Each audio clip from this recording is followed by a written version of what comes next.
부터 집합 건물의 소유 및 관리에 관한 법률이 나오죠. 한 문제 나옵니다. 한 문제. 양에 비해서는 참 문제가 많이 안 나오는 편인데 그래도 어렵게 나오진 않아요. 일단 뭐 재정 이유 나오고 구분 소유권이란 말이 나오는데 한 동의 건물을 따로따로 구분해서 소유하는 것을 우리가 구분 소유권이라고 하고요. 구분 소유권의 객체가 되는 부분을 전유 부분이라고 하거든요. 우측에 보시면 구분 건물의 요건은 결국은 전유 부분이 되기 위한 요건인데 A. 구조상, 이용상 독립성이 있어야 되고요. B.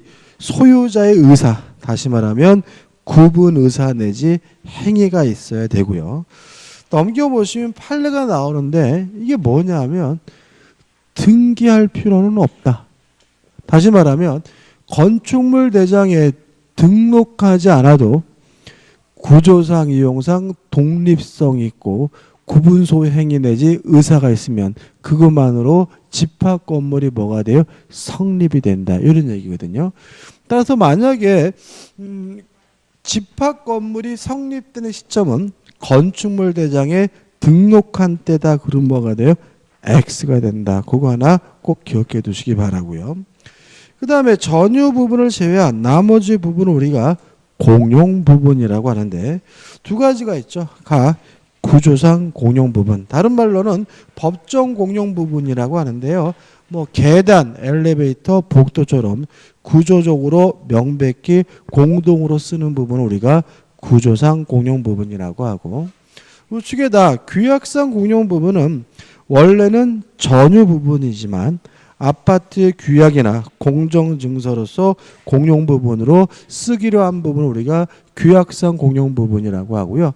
가장 대표적인 것은 아파트 관리사무소, 뭐 노인정 이런 걸 생각하시면 되겠죠. 중요한 것은 뭐냐? 우측 2번 전유 부분과 공용 부분에 대한 지분의 일체성입니다. 근데 이게 절대적 일체성이에요. 그러니까 이런 얘기죠. 아파트를 구입하시면 전유 부분에 관한 이전 등기만 받으면 된다. 계단에 대한 권리, 복도에 대한 권리는 따로 이전 등기 받지 않아도 자동으로 뭐예요? 쫓아오는 거고요. 또 계단이나 엘리베이터에 대한 권리는 분리해서 뭐 할 수 없어요? 처분할 수가 없다. 이런 의미니까 좀 주의하시면 되겠죠. 그 다음에 건물의 대지, 집합 건물의 소유자가 가지고 있는 토지 사용권을 우리가 대지 사용권이라고 하는데 하단에 보시면 전유 부분과 대지 사용권의 일체성이라 나오죠. 이것도 우리가 아파트 구입하실 때는요. 건물 부분만 이전 등기 받으면 돼요. 땅에 대한 권리는 따로 뭐 받을 필요 없어요? 이전 등기 받을 필요가 없고요. 대지 사용권은 자동으로 뭐 하는 거죠? 쫓아오게 되는 것이 원칙인데 주의하실 것은 넘겨보시면 메뉴 읽어볼게요. 그가 가지는 점유 부분과 분리하여 대지 사용권을 처분할 수 없다. 다만 규약으로서 달리 정한 때는 그러하지 아니하다라고 나와 있으니까 규약 등으로 대지 사용권을 분리 처분하는 것이 뭐예요? 가능하게 할 수 있다는 점이고요. 또 분리 처분 금지는 그 취지를 등기하지 않으면 선의로 물권을 취득한 제3자의 대항하지 못한다는 말은 만약에 규약에 특별히 대지 사용권을 분리 처분하지 못한다라고 규정을 두고 있다면 그 규정을 가지고 선의의 제3자에게 대항하려면 뭐가 필요하죠? 등기가 필요하다는 얘기니까 꼭 기억해 두시기 바랍니다. 그 다음에 4번 판례 밑에 전유 부분의 처분에 따르는 대지 사용권의 비율은 전유 부분의 면적의 비율에 따르고요. 그 다음에 4번 상속인 부존재의 경우 지분 비율의 기속의 부인정인데 이게 무슨 말이냐면 공유 지분의 탄력성이 집합 건물에 적용되지 않는다는 얘기입니다. 자, 이런 얘기잖아요. 예를 들어 가지고 건물이 있는데 가벌병 세 사람의 공유였어요. 근데 을이 사망을 했는데 상속인이 없으면 을이 가지고 있던 공유 지분이 갑과 병에게 뭐가 돼요? 흡수가 되는데 이걸 우리가 공유 지분의 탄력성이라고 하거든요. 이게 어디는 적용되지 않아요? 집합 건물의 대지 사용권이 적용되지 않는다. 이유는 왜 그러냐면 보세요. 자, 예를 들어 가지고 아파트가 세 가구만 있다고 가정을 해볼게요. 갑, 물, 병 이렇게. 그러면 전유 부분은 각각이 뭐예요? 단독 소유고요. 대지 사용권은 갑을 병이 뭐 하고 있는 거죠? 공유하고 있는 거잖아요. 땅은. 근데 을이 사망을 했는데 상속인이 없어요. 그러면 을이 가지고 있는 이 건물에 대한 권리는 무주의 부동산이기 때문에 누구 거가 되냐면 국가 소유가 되거든요. 기억나시죠? 그죠? 근데 만약에 을이 가지고 있는 대지 사용권이 갑과 병에게 지분의 비율로 흡수가 돼버리면 이 국가는 대지 사용권이 없는 소유권을 갖게 되는 거죠. 그러면 안 되잖아요. 따라서 적용되지 않습니다. 따라서 을이 가지고 있던 지분은 누구 거가 돼요? 무주의 부동산으로서 누구 거가 돼요? 국가 거가 된다는 취지니까 주의하시기 바랍니다. 다시 말하면 공유자 중 1인이 사망을 했는데 상속인이 없으면 다른 공유자에게 지분의 비율로 뭐가 됩니까? 흡수가 됩니다. 이런 공유 지분의 탄력성에 관한 민법 기종이 집합 건물의 대지 사용권에 뭐 되지 않아요? 적용되지 않으므로 을이 가지고 있던 공유 지분이 다른 공유자에게 흡수가 되는 것이 아니라 무주의 부동산으로서 누구가 돼요? 국가 소유가 된다는 취지니까 좀 주의하시기 바랍니다. 대표에 이제 뭐 특별한 건 없습니다. 한번 풀어보시면 될 것 같고 우측에 보시면 제4절에서 구분 소유자의 권리와 의무가 나오죠. 1번 한번 읽어보시면 될 것 같고 2번 공용 부분에 대한 귀속에서 지금 말씀드린 것처럼 구분 소유자의 뭐가 됩니까? 공유가 되고요. 넘겨보시면 2번 공유자는 어떻게 사용하냐면 용도에 따라 사용하게 되고요. 3번 공유자의 지분권은 어떻게 됩니까? 전유 부분의 면적에 따라서 결정이 되게 되고요. 4번 공용 부분의 관리 및 부담 수익해가지고 지분의 비율로 부담하고 지분의 비율로 갖게 되고요. 그 다음에 5번 공용 부분에 관하여 발생한 채권의 효력이 나오죠. 이것도 중요하죠. 첫 번째 중요한 건데 관리비를요 전 소유자가 연체했어요. 지급하지 않았어요. 이랬을 때 우리 집합건물법은 전유 부분에 대한 연체 관리비는 승계되지 않고요. 공용 부분에 관한 연체 관리비는 승계가 된다. 이런 취지가 되는 거죠. 따라서 만약에 아파트를 샀는데 전 소유자가 관리비를 제대로 안 냈다면 새로 산 사람은 새로 아파트를 경납받은 사람은 뭐만 내주면 되는 거죠? 공용 부분에 대한 연체 관리비만 내주면 되는 거죠. 근데 문제가 두 가지가 있는데 법엔 이렇게 준용이 되는데 만약에 아파트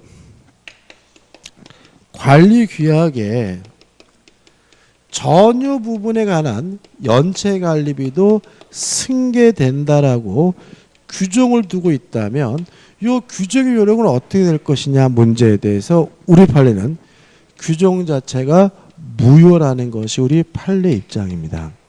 따라서 만약에 아무리 아파트 관리 규약에 전유 부분에 관한 연체 관리비도 승계된다라고 규정을 두고 있더라도 판례에 따른다면 뭐만 내면 돼요? 공용 부분에 대한 연체 관리비만 내주면 되고요. 그다음 마지막으로 연체료는 승계되지 않습니다. 뭐는 승계되지 않죠? 연체료. 따라서 결과적으로 아파트를 매수하거나 경약한 사람은 공용 부분에 대한 연체 관리비 중 뭐만요? 원금만 승계받고 연체료까지는 뭐 되지 않아요? 승계되지 않는다는 거 주의하시기 바랍니다.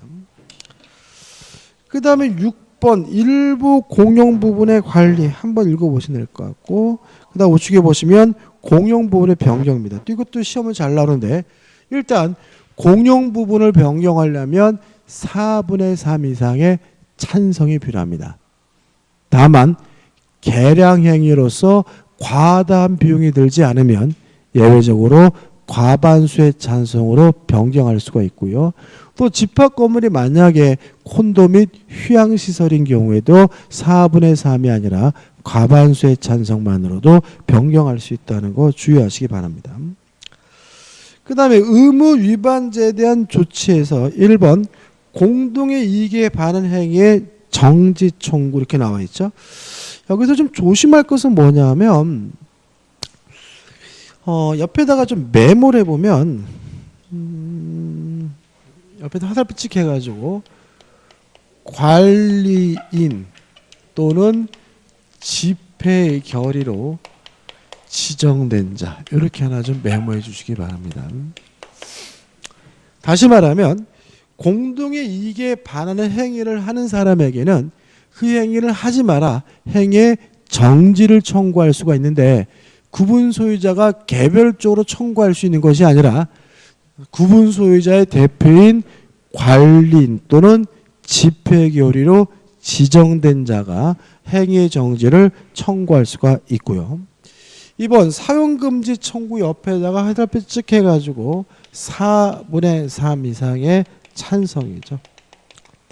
사용금지라는 말은 강제로 쫓아낸다는 얘기거든요. 따라서 법익 침해가 크기 때문에 몇 분의 몇 이상의 찬성이 필요하죠. 4분의 3 이상의 찬성이 필요하고요.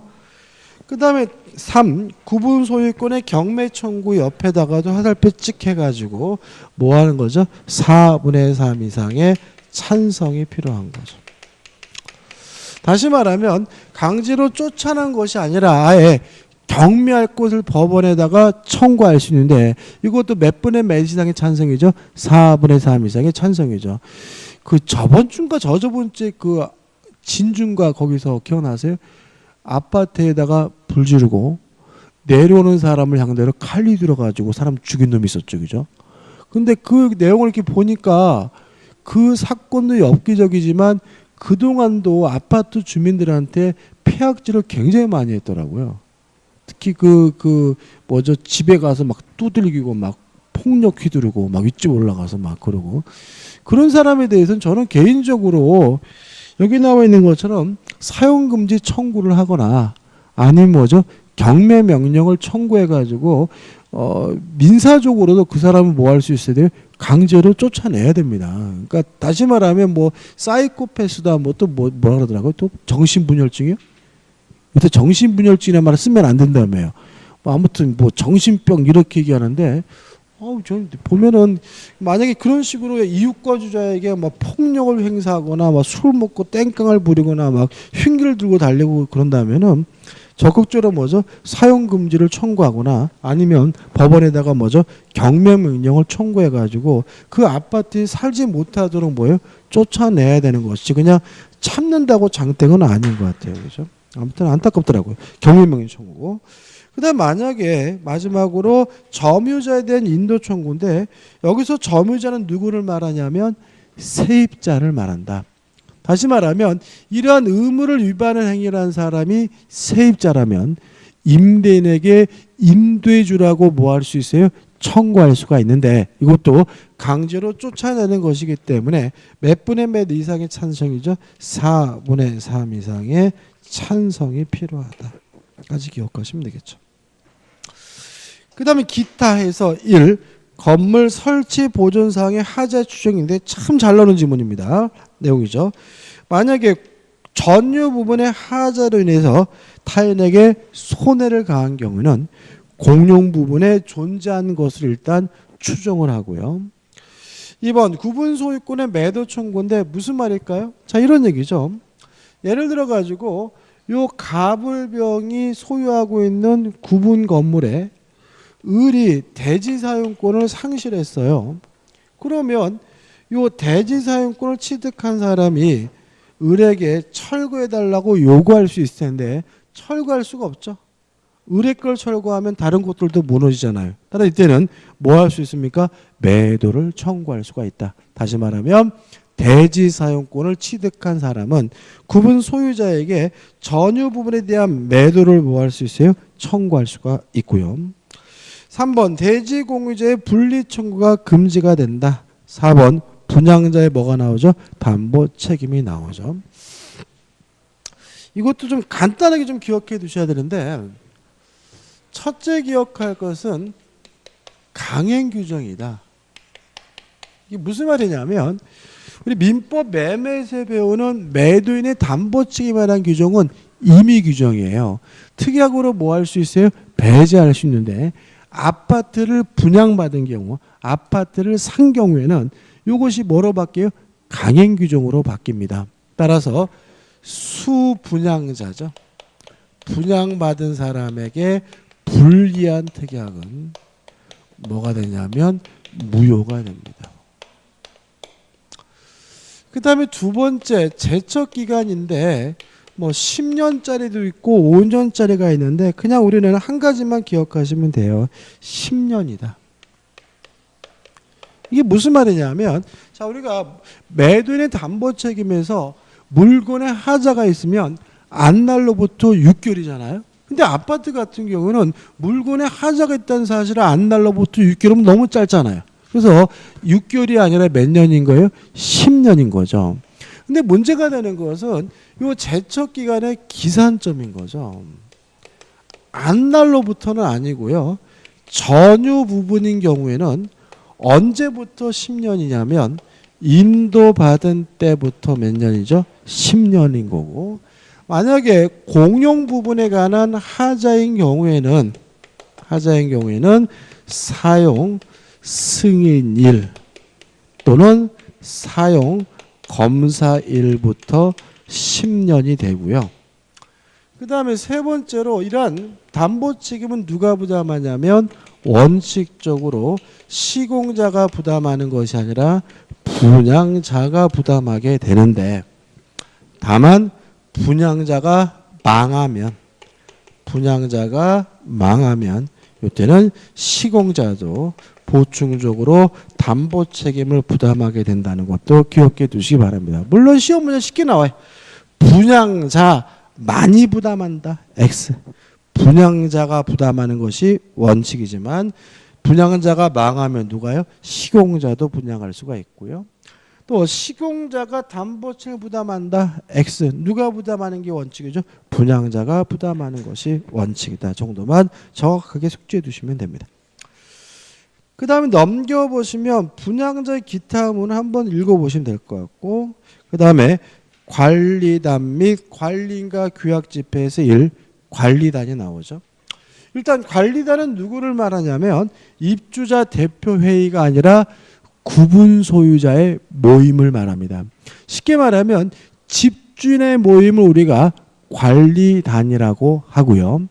관리단은 자동으로 구성이 됩니다. 다시 말하면 구분 소유자가 2명 이상만 되면 어떤 설립행위가 없이 자동으로 만들어지는 것이 관리단이고요. 법적 성격은 권리 능력 없는 사단으로 이해하고요. 우측에 보시면 관리단의 채무는 구분 소유자에게 승계된다는 것도 기억해 두시기 바라고요. 그 다음에 2번 관리인이죠. 구분 소유자의 대표 관리단의 대표를 우리가 관리인이라고 하는데 관리인은 1번 구분 소유자가 10명 이상인 경우에만 선의 의무가 부과되고요. 양간 2번이 심히 잘 나오죠. 관리는 구분 소유자일 필요가 없습니다. 다시 말하면 세입자도 뭐가 될 수 있어요? 관리인이 될 수 있다는 거 꼭 기억해 두시기 바랍니다. 그 다음에 4번 관리인의 권한과 의무는 한번 읽어보시면 될 것 같고 하단에 3 관리위원회죠. 밑에 세 번째 줄 보시면 이렇게 되어 있습니다. 1. 관리단에는 규약으로 정하는 바에 따라 관리위원회를 둘 수 있다요. 두어야 한다가 아니라 뭐죠? 둘 수 있답니다. 그래서 관리단은 반드시 존재하게 되는데 관리위원회는 있을 수도 있고 어떻게 해요? 없을 수도 있음을 주의하시기 바라고 2번 관리위원회는 뭐 하는 거냐면 관리인의 사무집행을 감독하게 되고요. 그 다음에 넘겨보시면 4번 중요하죠. 관리위원회 위원은 반드시 구분 소유자여야 합니다. 그래서 우리가 관리인은 구분 소유자일 필요가 없지만 그 관리인을 견제하기 위한 관리위원회 위원은 반드시 뭐 해야 돼요? 구분 소유자여야 한다는 거 꼭 기억해 두시기 바랍니다. 그 다음에 규약이죠. 한 가지만 잊지 않으시면 됩니다. 규약을 처음에 만들 때도 변경할 때도 폐지할 때도 4분의 3입니다. 다시 말하면 규약을 설정할 때도 변경할 때도 폐지할 때도 몇 분의 몇 이상의 찬성이 필요하죠. 4분의 3 이상의 찬성이 필요하고, 그 다음에 2번 집회. 구분 소유자의 모임을 관리단 집회라고 하는데, 집회 종류는 1년에 한 번씩 하는 정기 관리단 집회가 있고요. 필요할 때 소집하는 임시 관리단 집회가 있는데, 임시 관리단 집회는 누가 소집하냐면 관리인이 소집하는 것이 원칙이지만 구분 소유자 5분의 1 이상의 찬성으로 관리단 집회 소집을 뭐 할 수 있어요? 요구할 수 있어요. 몇 분의 몇 이상의 찬성으로요? 5분의 1 이상의 찬성으로요. 그 다음 우측에 답은 집회 소집 통지를 하게 되는데 1번 언제까지 해야 됩니까? 일주일 전까지 통지해야 되고, 통지할 때는 반드시 목적사항을 명시해야 된다는 것도 주의하시기 바라고요. 2번 만약에 구분 소유자가 여러 명인 경우, 공인 경우에는 의결권을 행사하기로 한 공유자에게만 소집 통지하면 되고요. 만약에 의결권을 행사하기로 한 공유자가 없으면 아무나 한 사람에게만 소집 통지하면 되고요. 3. 만약에 이러한 소집 절차를 생략하고자 할 때는 구분 소유자 전원의 동의가 필요하다는 것도 기억해 두시기 바랍니다. 그 다음에 4번 결의사항. 소집 통지한 사항에 대해서만 결의할 수 있고요. 소집 통지하지 않은 사항에 대해서 결의한다면 무효라는 거 주의하시기 바라고, 마번 의결권인데 평등하지 않습니다. 원칙적으로 지분 비율이 따르거든요. 그러면 지분은 뭐에 의해서 결정되냐면 전유 부분의 면적에 따라서 결정이 되잖아요. 그럼 다시 말하면 구분 소유자 의결권은 평등하지 않고 전유 부분의 면적에 따라서 의결권에 차등이 있다는 거 주의하시기 바라고요. 4번 의결의 방법. 특별한 건 없고요. 주의하실 것은 하단에 밑에서 5번째 줄 보시면 5분의 4 이런 말이 나오잖아요. 이게 무슨 말이냐면 꼭 소집하지 않고 회의를 개최하지 않고 서면으로 대체할 수가 있어요. 가정통신문으로 대체할 수 있는데 그때는 몇 분의 몇 이상의 찬성이 필요하냐면 5분의 4 이상의 찬성이 필요하다. 이런 얘기죠. 그 다음 넘겨보시면 4번 세입자, 점유자는 구분 소유자가 아니기 때문에 의결권 행사할 수가 없습니다. 다만 동그라미 2번 해가지고 관리단 집회가 관리인을 해임하기 위한 관리단 집회라면 누가 의결권 행사할 수 있냐면 점유자가, 세입자가 구분 소유자 의결권 행사할 수 있음을 주의하시기 바라고요. 그 다음에 이러한 의결 효력은 나중에 새로 이사오는 승객에게도 그 효력이 미친다는 거 주의하시기 바랍니다. 그 다음 마지막으로 우측에 이제 뭐가 나오죠? 재건축이 나오죠. 간단하게 정리하면 돼요. 일단 재건축은 5분의 4 이상의 찬성이 있어야 재건축을 할 수가 있는데 이 5분의 4 이상의 개념에 대해서 우리 판례는 각 건물별 5분의 4다. 다시 말하면 전체 주민의 5분의 4가 아니라 각 동별 5분의 4 이상의 찬성이 필요하다는 입장이고요. 따라서 반대자가 5분의 1 미만이면 재건축하는 것이 가능하다는 얘기인데 이 반대자는 어떻게 하냐면 찬성하는 사람은 반대자에게 서면으로 참여 여부를 체고하게 됩니다. 서면으로 참여 여부를 다시 체고했는데도 불구하고 반대자가 만약에 2월 내에 확답을 하지 않으면 그때는 참여를 거부한 것으로 확정이 됨을 주의하시기 바라고요. 이러한 최고 절차를 거쳐서 참여를 거부하는 사람이 확정이 되면 그때는 시가로 매도할 것을 청구해서 재건축을 하게 되는데, 주의하실 것은 여기서 시가는 우리 판례에 따르면 개발 이익이 포함되어야 시가라는 것이 우리 판례 입장이라는 것까지 기억해 두시기 바랍니다. 그러니까 우리 판례에 따르면 이 재건축과 관련된 판례는 두 가지인 거죠. 5분의 4는 전체 주민의 5분의 4가 아니라 각 건물별 5분의 4다. 그 다음에 시가라 함은 개발 이익이 포함돼야 뭐죠? 시가라는 것까지 정리해 두시면 되고, 이렇게 간단하게 정리하시고 기억해 두시면 됩니다. 끝입니다.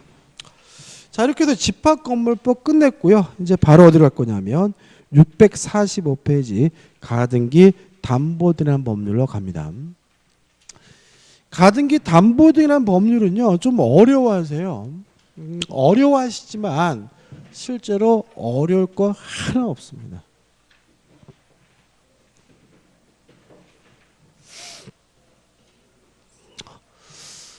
자, 첫 번째 개념을 좀 잡아야죠. 개념.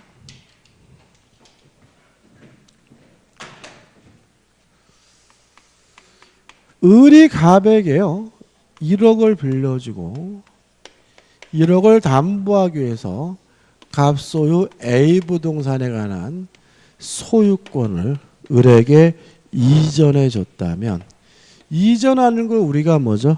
양도라고 하니까 이게 뭐가 돼요? 양도담보가 되는 거죠. 다시 말하면 양도담보란 소유권을 이전하는 방식으로 이루어지는 담보가 뭐죠? 양도담보고요. 매도담보가 뭐였죠? 만약에 소유권을 이전할 때 매매를 원인으로 소유권을 이전하면 이게 뭐가 돼요? 매도담보가 되는 거다. 그래서 실제로 양도담보나 매도담보나 같은 거예요. 그래서 그냥 우리는 같은 거로 생각하시면 되고 소유권을 이전하는 방식으로 설정하는 담보가 뭐죠? 양도담보, 매도담보다 이렇게 되는 거죠. 그러면 가등기 담보는 뭐냐? 예를 들어서 을이 갑에게 1억을 빌려주면서 12월 31일까지 갚기로 하고요. 계약을 한 거죠. 네가 만약에 12월 31일까지 변제하지 않는다면 소유권을 이전해 다오. 이렇게 조건부로 계약할 수 있고요. 조건부 권리는 뭐 할 수 있냐면 가등기 할 수가 있는데, 이 가등기는 빌려준 돈을 담보하기 위한 것이니까 이게 뭐가 되는 거죠? 가등기 담보가 되는 거죠. 다시 말하면 빌릴 때 이전 등기해 주는 것은 뭐예요? 양도담보, 매도담보. 빌릴 때는 등기 안 해주고 안 갚으면, 못 갚으면 넘겨주기로 하는 것이 뭐예요? 가등기 담보. 그러니까 소유권을 넘겨주는 건 같은데 넘겨주는 시기가 다른 거예요. 돈 빌릴 때 이전 등기해 주는 거는 양도담보, 매도담보고요.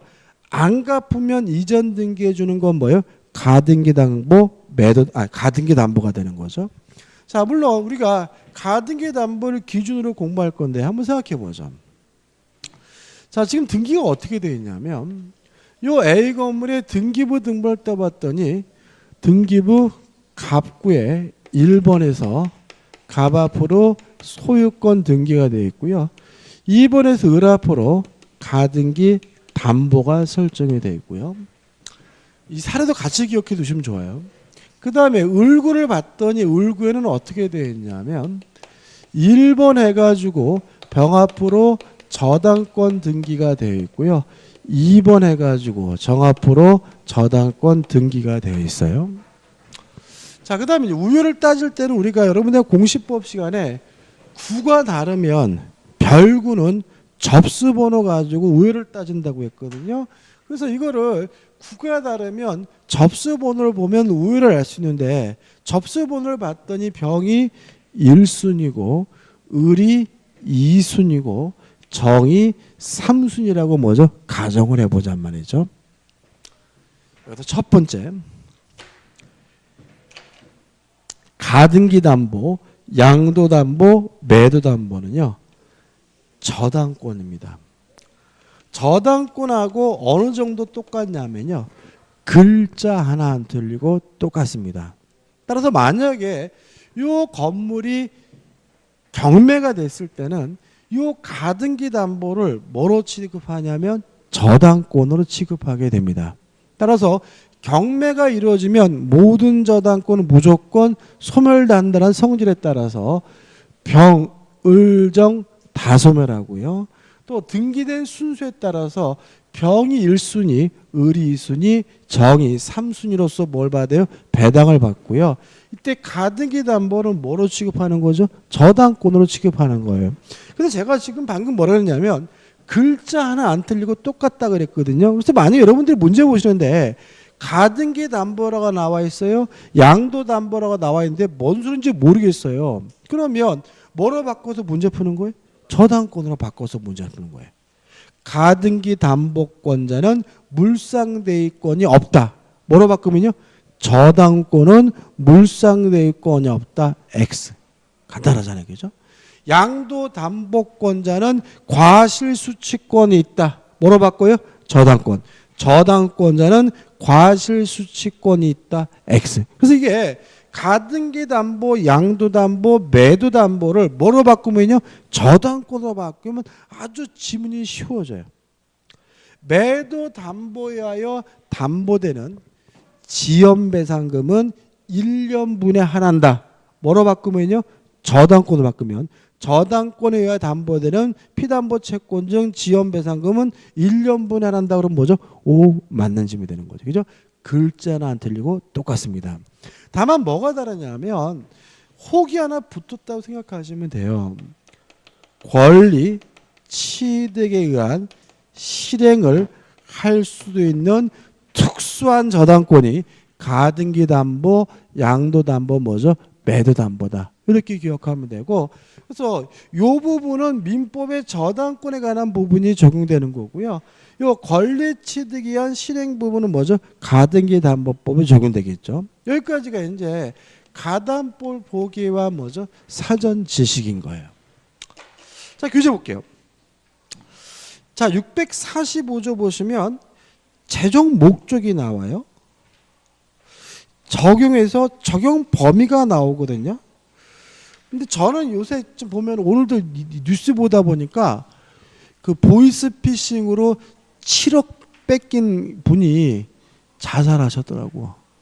7억을 뺏기신 분이 60대시던데 70대인가? 저는 왜 그 보이스피싱을 막지 못하는지 이유를 모르겠어요. 그 통계 보니까 하루에 47억씩 날아가고 있대. 하루에 47억. 그러니까 그게 그러고 나서 또 뭐라 그래요? 뭐 그 당한 분들이 바보라고요? 현직 판사도 당한 적 있어요? 현직 부장판사가?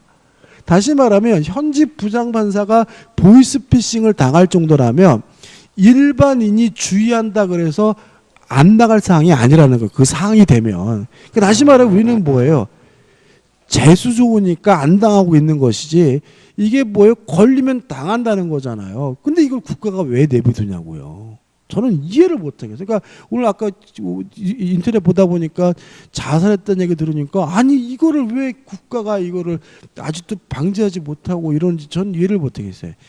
이 법은요, 이 가등기 담보법은 언제 만든 거? 어떤 법이냐면 지금은 보이스피싱이 문제지만 이때 당시에는 이 법이 80년대인데 문제는 뭐냐면 그 비전용 담보, 양도 담보, 매도 담보, 가등기 담보를 이용해 가지고 사채업자들이 폭리를 취하는 게 큰 사회적 문제였어요. 그래서 그 사채업자들을 규제하기 위해서 만든 법이 뭐예요?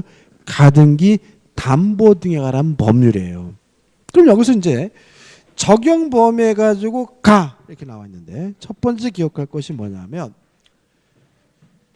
소비대차 계약으로부터 발생한 채권에 대해서만 가등기 담보법이 적용됩니다.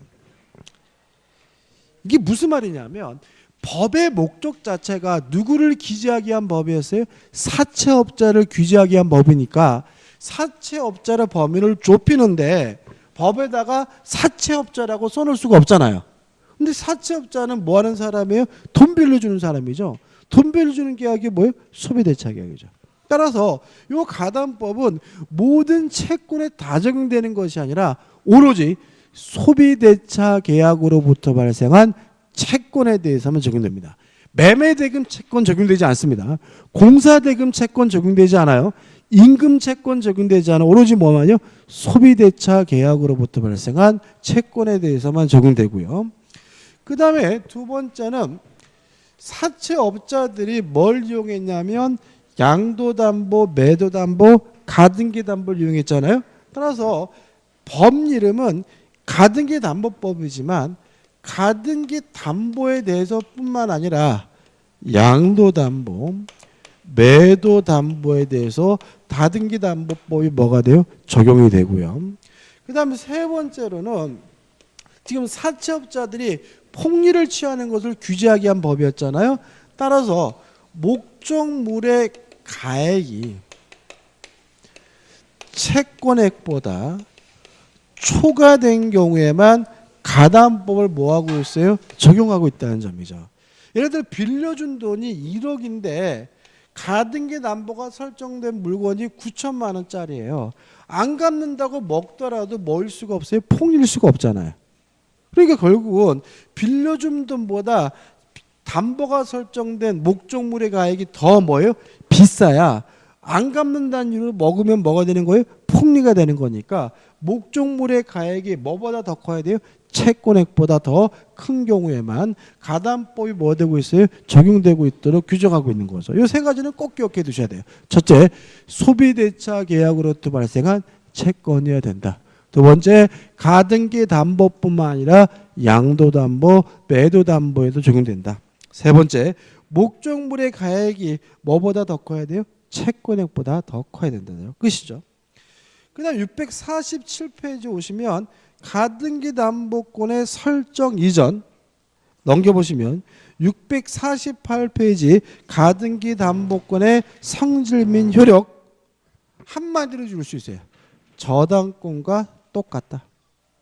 뭐하고 똑같다고요? 저당권. 끝이고. 그 다음에 이제 649페이지 뭐예요? 가등기담보권의 실행이죠. 자, 그럼 여기 이제 요 권리 취득에 실행을 할 거란 말이죠. 자, 설명부터 좀 보자고요. 자, 지금 계약의 내용이 의리가백에 1억을 빌려주면서 12월 31일까지 안 갚으면 넘겨받기로 했잖아요. 그러면 의뢰 입장에서는 언제까지는 기다려야 돼요? 12월 31일까지. 변제기까지 기다려야죠. 변제기까지 기다렸는데도 갑이 돈을 안 갚아요. 변제를 하지 않는 거죠. 그러면 을은 갑에게 계약 내용대로 내가 건물을 먹겠다라고 뭘 하냐면 실행 통지를 하게 되고요. 실행 통지라고 바로 먹을 수는 없습니다. 2달 동안 기다려야 되는데 요 2달 기다리는 기간을 뭐라 그러냐면 청산 기간이라고 합니다. 자, 2달 동안 기다렸어요. 그래도 갑이 뭐라냐면 돈을 안 갚아요. 이렇게 분필이 마음에 드는 분필이 없네요.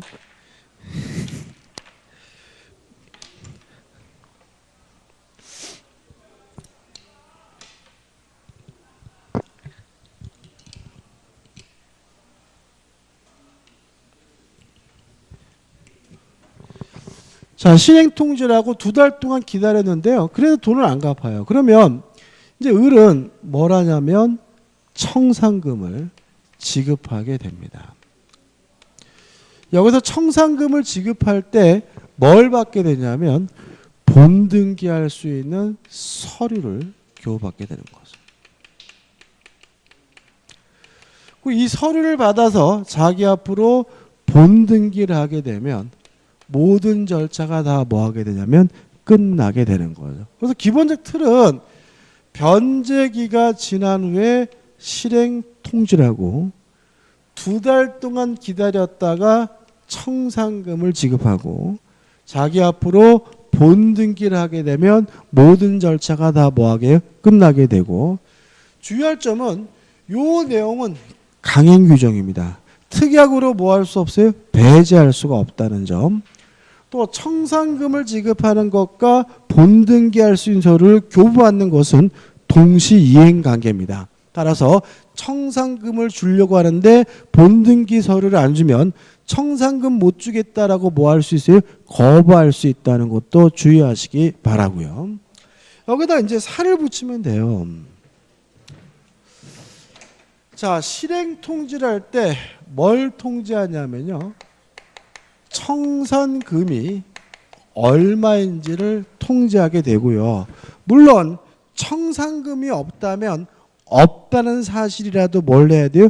통지를 해줘야 되는데 청산금은 어떻게 계산이 되냐면 목적물의 가액에서 뭘 빼냐면 자신이 받을 채권액과 자신보다 선순위 권리자가 받을 채권액을 합산해서 공제해야 청산금이 됩니다. 왜 그러냐면 이렇게 되는 거죠. 가등기 담보가 권리 취득에 의한 실행이 되면 가등기 담보보다 선순위 권리는 뭐 되지 않냐면 소멸되지 않고요. 가등기 담보보다 후순위 권리는 무조건 뭐가 되냐면 소멸이 되거든요. 자, 여기서 보시면 예를 들어서 요 A 건물이 2억이다라고 가정을 해볼게요. 목적물의 가액이 얼마예요? 2억. 그 다음에 지금 을이 받아야 될 돈이 얼마죠? 1억이고 병이 받아야 될 돈을 예를 들어서 7천이라고 가정을 해보고 정이 받을 돈을 5천이라고 가정을 해볼게요. 이 상태에서 만약에 가등기 담보가 실행이 돼가지고 가등기에 기한 본등기 소유권에 관한 본등기를 하면 정의 권리는 을보다 후순위잖아요. 직권으로 뭐가 돼요? 말소가 되겠죠. 그죠? 근데 병의 권리는 뭐 되지 않아요? 소멸되질 않아요. 그러면 7천만 원을 누가 갚아야 되냐면 을이 갚아야 되는 거죠. 동의하시죠?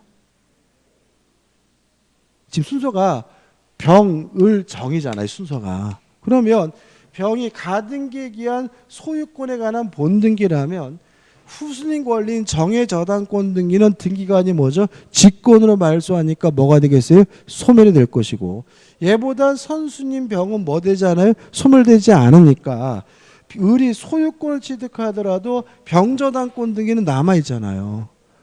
7천만 원 누가 갚아야 돼요? 을이. 안 갚으면 뭐가 돼요? 경매가 되잖아요. 따라서 내가 받을 돈 1억만 빼는 게 아니라 선순위 권리자가 받을 돈 병이 받을 돈 얼마예요? 7천만 원도 뭐죠? 합산해서 뭘 해야 돼요? 공제를 해야 뭐가 되는 거예요? 청산금이 되는 거죠. 근데 이 사례는 지금 청산금이 얼마가 되는 거죠? 3천만 원이 되는 거죠. 이해되시죠?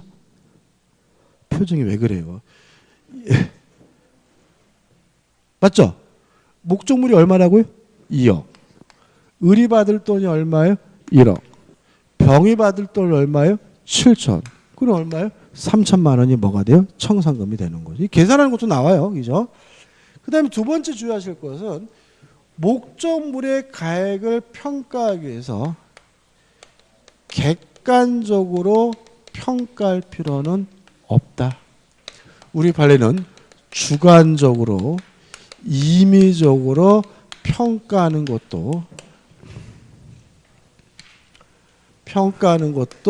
가능하고도 유효하다는 것이 우리 판례 입장임을 주의하시기 바랍니다. 쉽게 말씀드리면 여러분들이 부동산학 기능 시간에 배우는 감정평가 기법에 따라서 평가할 필요는 없고요.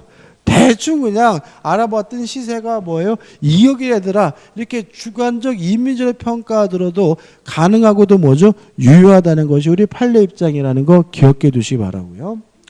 그 다음에 이 실행통지는 누구한테 하냐면 채무자에게 합니다. 만약에 물상보증인이 있다면 물상보증인에게도 해줘야 되고요. 제3취득자가 있다면 제3취득자에게도 실행통지를 해줘야 되는데 중요한 것이 뭐냐면 요 채무자 등에게 실행 통지한 후에 그 사실을 또 누구한테 통지해 줘야 되냐면 후순위 권리자, 후순위 저당권자에게도 뭘 해줘야 돼요? 통지를 해줘야 합니다. 왜냐하면 가등기 담보보다 후순위 권리는 무조건 뭐가 돼야 돼요? 소멸돼야 되니까. 만약에 통지하지 않고 모르는 상태에서 지들끼리 돈을 나눠가지고 끝나면 정은 저당권은 무조건 뭐가 돼요? 소멸이 되고 돈도 한 푼도 못 받는 일이 벌어질 수 있기 때문에 정에게 실행 통지했다는 사실을 뭘 해야 돼요? 통지를 해줘야 되는 거죠. 여기서 주의할 점이 있습니다. 지금 청산금이 얼마가 남았어요? 3천만 원.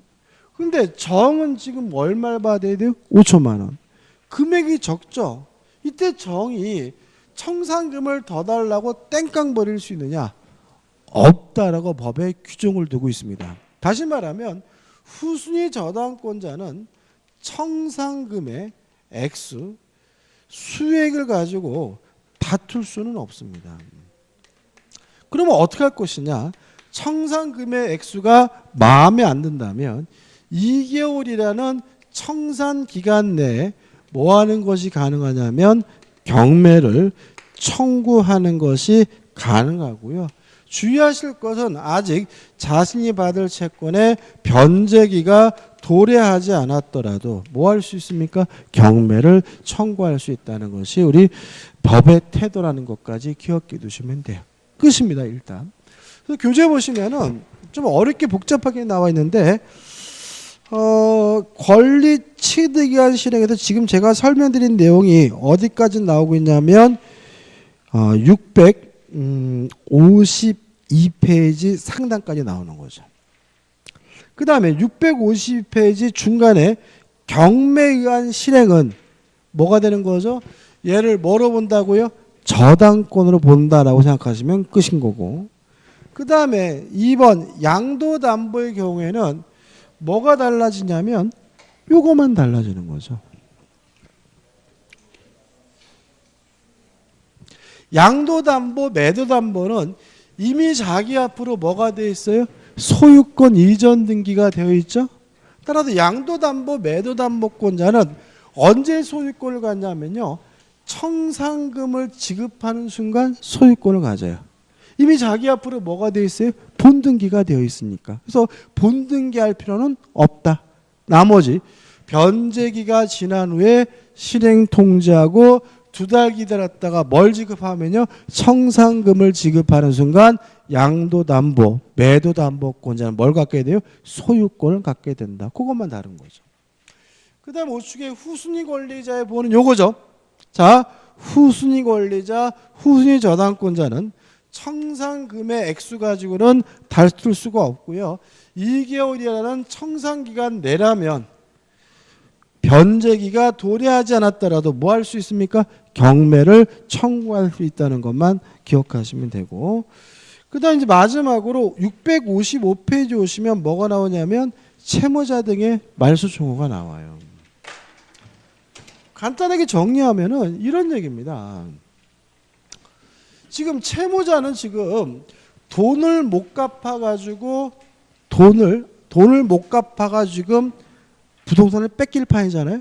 그러면 언제까지 돈을 갚으면 변제하고 말소해달라고 청구할 수 있느냐, 이 문제에 대해서 일단 청산금 지급 전까지 변제하면 가등기 담보 등의 말소를 청구하는 것이 뭐죠?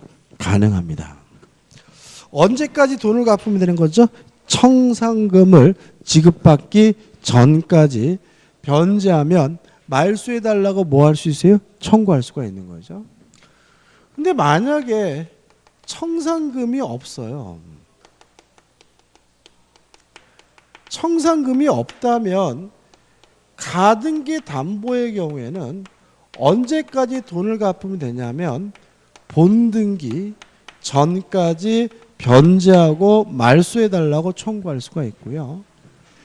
양도담보나 매도담보의 경우에는 언제까지 돈을 갚으면 되냐면요. 청산기간 만료 전까지 돈을 갚으면 변제하고 말소해달라고 뭐 할 수 있는 거죠? 청구할 수가 있는 거죠. 다만 예외가 있습니다. 다만 변제기로부터 10년이 경과됐거나 아니면 선의의 제3자가 이미 권리를 취득하고 있다면 이때는 변제하고 말소해달라고 청구할 수 없다는 것까지 꼭 기억해 두시기 바랍니다. 만약에 나는 복잡해 미치겠다 그러면 청산금이 없는 거는 잘 안 내요. 이거는 잘 안 되니까 1번과 3번만 기억하셔도 돼요. 그죠? 언제까지 돈을 갚으면 됩니까? 청산금을 지급받기 전까지 돈을 갚으면 되고, 다만 변제기로부터 10년이 지났거나 선의 제3자가 이미 뭘 취득했어요? 권리를 취득했다면 변제하고 말소해달라고 뭐 하지 못해요? 청구하지 못한다는 것까지 기억해 두시면 됩니다. 끝입니다. 뭐 법정지상권은 뭐 보실 필요가 없겠죠. 여기까지고요. 한 5분만 쉴게요. 5분만 쉬었다가 마지막으로 부동산 실권리자 명의등기에 관한 법률을 보도록 하겠습니다.